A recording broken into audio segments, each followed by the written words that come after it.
Hello बच्चों, तो स्वागत है आप सभी को हमारे YouTube channel students study point में।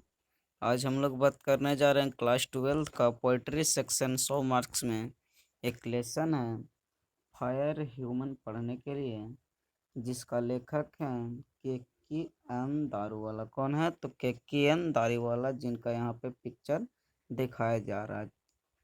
तो फायर ह्यूमन के राइटर कौन है? केकी एन दारूवाला।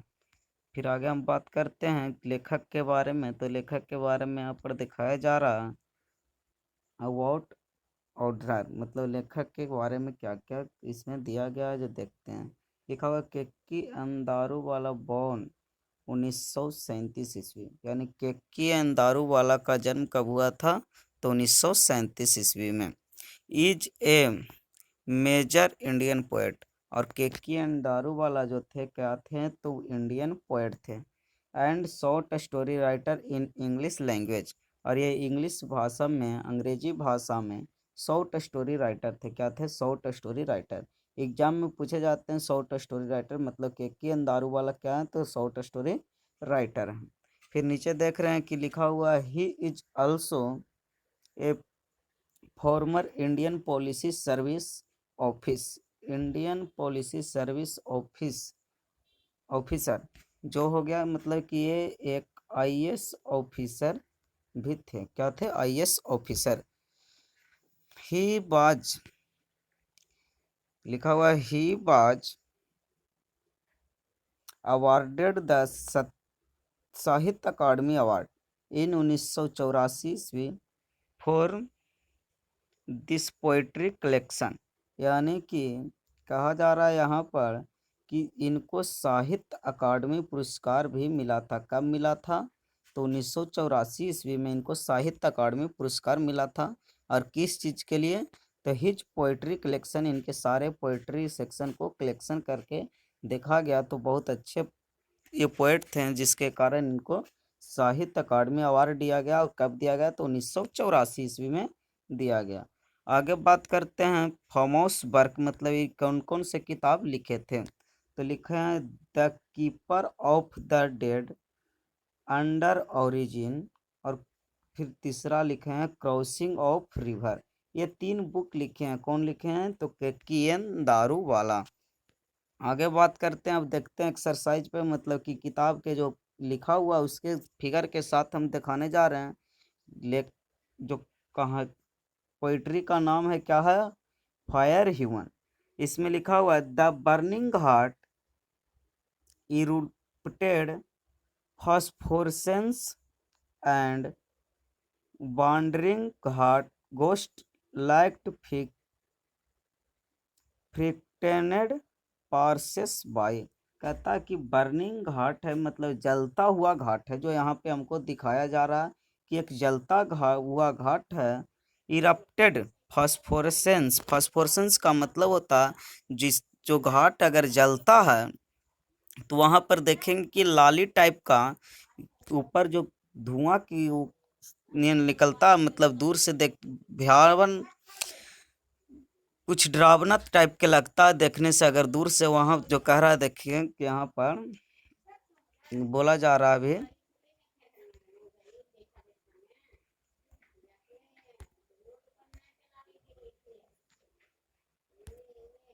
देख सकते हैं यहाँ पर बोला जा रहा है कि a wandering ghost light frightened Parsis by.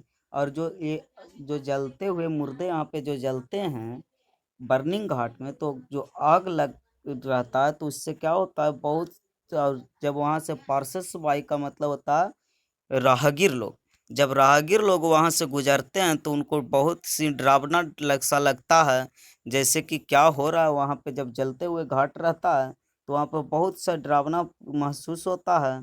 और इसीलिए कहा जा रहा है कि बर्निंग घाट है जो इरप्टेड फॉस्फोरेसेंस, मतलब जो बर्निंग घाट जलता है जिससे क्या होता है इरप्टेंट फॉस्फोरेसेंस, मतलब कि आग की तरह कुछ जो ऊपर धुआं की तरह निकलता है, जो बहुत पार्सेस लोग को बहुत डरावना की तरह लगता, बहुत डर लगता वहां से पार होने में।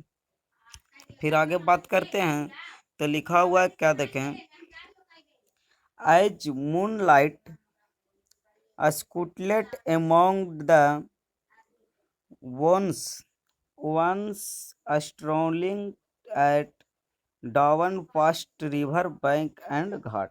कह रहा कि मून लाइट का मतलब हो गया चांदनी रात। मून लाइट का मतलब हो गया मून मतलब हो गया चंद्रमा। चंद्रमा का लाइट कब मिलता है? तो मून लाइट मिलता है रात को मिलता है, इसीलिए कह रहा कि चांदनी रात है एमोंग द बोन्स। और हड्डियों पर जो चांद की जो परलाइट जाती है, जो रात को ये जो मुर्दे जलते हैं उनके हड्डियों रहता है, तो वहां से जो मतलब कि हड्डियों पे जो लाइट जाती है उससे क्या होता है कि हड्डियां चमकती है, यानी कि देखने में बहुत डरावना टाइप के लगते हैं। जिसे कहता हूँ once strolling at dawn past river bank and ghat. जो घाट के बैंक मतलब कि घाट जो है पास्ट रिवर के पास, वो वहाँ से आदमी को यानी पारसेस लोगों को वहाँ से गुजरते हैं तो क्या होता है, बहुत ही डरावना टाइप का लगता है। और चांदनी रात है, और चांदनी रात में जब यहाँ से जो लाइट निकलती है, क्या होता है जब प्रकाश यहाँ से जाती है चंद्रमा से हड्डियों पे, जिससे हड्डियों का जो फिगर है बहुत ही डरावना टाइप का लगता है, और पारसेस लोग वहाँ से डरते हुए गुजरते हैं। फिर आगे बात करते हैं तो लिखा हुआ 20 एम्बर्स लूजिंग देयर क्रूअल रेडिएशन। इस बात को यहाँ पर ध्यान से देखेंगे। क्रूअल रेडिएशन मतलब क्रूअल का मतलब होता है निर्दयी, और रेडिएशन जो देख रहे हैं यहाँ पर, और इम्बर्स का मतलब होता है, एम्बर्स का मतलब होता है अंगारे। क्या होता है? अंगारे। अंगारे मतलब जो यहाँ पर देखने के लिए आपको मिल रहा होगा कि अंगारे कैसा होता। तो कह रहा है 20 एम्बर्स लूजिंग देयर क्रूअल रेडनेस, यानी कि जो कह रहा है कि एम्बर्स जो अंगारे हैं वो देखने में यहाँ पे दिख रहा है, कैसा लग रहा है देखने में कि निर्दयी रेडनेस, एकदम लाल लाल है और निर्दयी है, बिना दया के बिना ममता के देखे यहाँ पे जो मुर्दे लोगों को जलाया जा रहा है, शरीर को जला रहे हैं। To the grey ash that swallow all half cooked limbs, मतलब कह रहा है कि हाफ कुक लिम्स मतलब जो मुर्दे हैं उनको जलाया जा रहा है, तो क्या हो रहा है कि आधे पके हुए हैं, मतलब कि पूरी तरह से नहीं पके हैं। कहीं हड्डियां बच रही है तो कहीं कुछ, मतलब कुछ न कुछ अवशेष छोड़ रहा है। मतलब कि ये जो आग है जो कैसा है, निर्दयी है, और ये बिना देखे ही जलता जा रहा है। कोई किसी को पूरी तरह से जला रहा है तो किसी को आधे, मतलब कुक्ड, हाफ कुक्ड मतलब आधे ही पका के छोड़ दिया जा रहा है। आगे देखते हैं तो फिर क्या कहता है लेखक, where witness to the fire डिक्यूचरी माई फादर सेड। कहता है कि मैं इसका विटनेस हूँ। लेखक कह रहा है कि मेरे पिताजी इसका विटनेस है, यानी पूरे सबूत हैं। और कहते हैं मेरे पिताजी क्या कहते हैं कि you see those half burnt finger and bone stumps.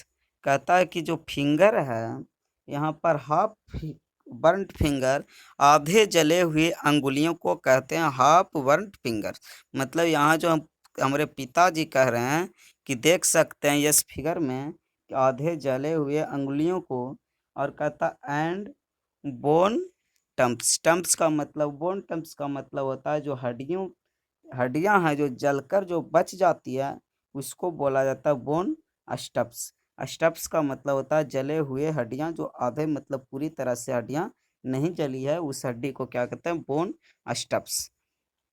तो इसका कहता है कि लेखक के पिता हैं जो इनका विटनेस है, यानी कि सबूत के तौर पे बता रहे हैं लेखक को कि देखिए जो देख रहे हैं सी में दोज हाफ बर्न फिंगर मतलब आधे जले हुए अंगुलियों को और आधे जले हुए हड्डियों को। आ, आगे कहता है कि the finger at times forget its dead a Zoroastrian I my child finger clenched into a little knot of pain. I swore to save fire from the sin of forgetfulness। यहाँ पे जो कहते हैं, ये जो राइटर हैं उनके साथ भी एक घटना घटी थी, जिस घटना में क्या हुआ था कि इनके अपने एक सबसे पहले पुत्र थे, वो भी किसी प्रकार से डेथ कर गए थे, जिसके कारण क्या हुआ था, इनको भी अपने पुत्र को आग के हवाले करना पड़ा था। तो जिससे क्या होता, और ये जो राइटर हैं वो क्या है, पारसी है।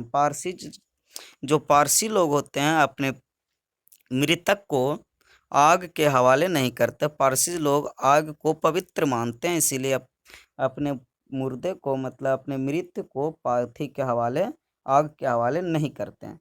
तो इसीलिए यहाँ लिखा है the fire eight times forget it dead. जब कह रहा है कि जब अपने पुत्र, उनके जो पुत्र थे जो डेड कर गए थे, जो फर्स्ट पुत्र थे, ये जोरोस्ट्रिन आई माई चाइल्ड फिंगर क्लिंड। हम, और उस वक्त हम देखे थे कि मेरे पुत्र का, जो चाइल्ड का, बच्चे का, माई फर्स्ट जो पुत्र था, उनका भी finger clenched into a little knot of pain. कितना दर्द होता।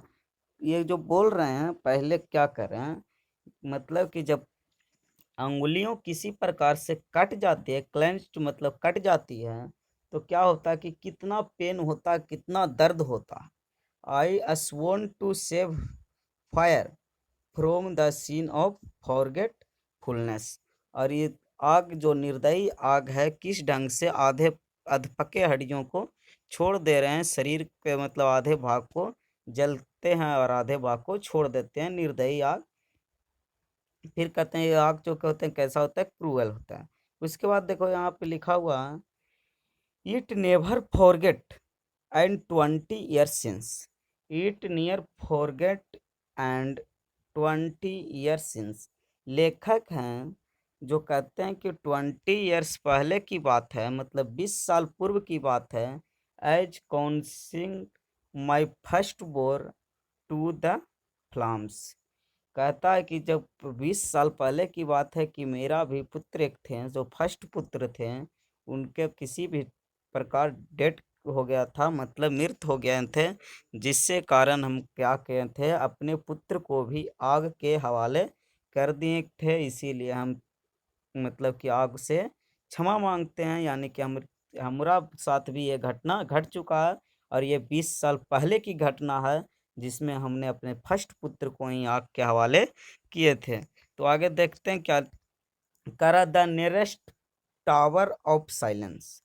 टावर ऑफ साइलेंस कहते किसको, तो टावर ऑफ साइलेंस तो पारसी लोग को जब मृत होते हैं, मतलब पारसी लोग जब डेथ कर जाते हैं, तो कहता उनके मृतक को ना ही आग के हवाले किया जाता और ना ही दफनाया जाता, बल्कि एक होता है टावर ऑफ साइलेंस, जहाँ पे इनको जाकर के रख दिया जाता है। और वहाँ पर कहता है कि टावर ऑफ साइलेंस पे उनके जो मृतक रहते हैं, उनके शरीर को कौवे, गीद ये सब खा जाते हैं, जिसका हम एक सीन के साथ समझाएंगे आगे। पहले पढ़ते हैं, कह रहा the nearest tower of silence was a thousands mile. कहता है कि वे अपने पुत्र को आग के हवाले इसलिए किए थे क्योंकि उनके पास से थाउजेंड्स मील दूरी पर टावर ऑफ साइलेंस था, बहुत दूरी पर था, जिसके कारण वहां तक जाने में वो असमर्थ रहे और ऐसा किए। The fire human said me. Fire human हमसे कहते हैं, you stand forget broken its remembrance. I swore this time to save it from the sin of forgiving। कहता है क्या कि अब फायर ह्यूमन हमसे कहता है, मतलब आग हमसे क्या कह रहा कि यू स्टैंड फॉर दिस, मतलब हम आपको अब क्या कहते हैं, जो ये अगर मजबूरी था जिसके कारण आप उतना दूर नहीं जा सके और अपने फर्स्ट पुत्र को आग के हवाले कर दिए थे, तो इसीलिए फायर ह्यूमन मुझसे कहें कि अब मैं आपको माफ़ कर दें। और फिर आगे कहता है to save it for of the scene for giving, मतलब और लेखक कहते हैं कि माफ़ी चाहते हैं, ऐसा गलती हुआ इसलिए ताकि कि टावर ऑफ साइलेंस क्या था, बहुत ही दूर था, इसीलिए वे माफ़ी चाहते हैं। अब आगे देखते हैं टावर ऑफ साइलेंस होता क्या है, दिखाते हैं आपको फिगर के साथ। तो देख सकते हैं यहाँ पे टावर ऑफ साइलेंस इसे ही कहा जाता है टावर ऑफ साइलेंस। क्या कहा जाता है इसे? Tower of silence. इसमें क्या करा जाता है, देख सकते हैं यहाँ पर मृतक शरीर बहुत सारे पड़े हुए हैं, अंदर में भी देख सकते हैं। और यहाँ पे क्या है, गिद्ध है। तो कहता क्या है कि जो टावर ऑफ साइलेंस होता है वो क्या होता है, तो ध्यान से देखेंगे, एक गोल देख रहे हैं कि एक इमारत की तरह बना हुआ है, जिसमें क्या करते हैं, यहाँ पर आदमी भी दिख रहे होंगे, पारसी लोग भी दिख रहे होंगे। यहाँ पे क्या कर रहा है कि आप जब पारसी लोगों का शरीर मृतक हो जाता है, मतलब कोई आदमी डेड कर जाते हैं, मर जाते हैं पारसी लोग, तो उन्हें ले जा करके टावर ऑफ साइलेंस में सिर्फ रख दिया जाता, ना ही उसको दफनाया जाता, ना ही जलाया जाता, सिर्फ जाकर वहाँ रख दिया जाता है।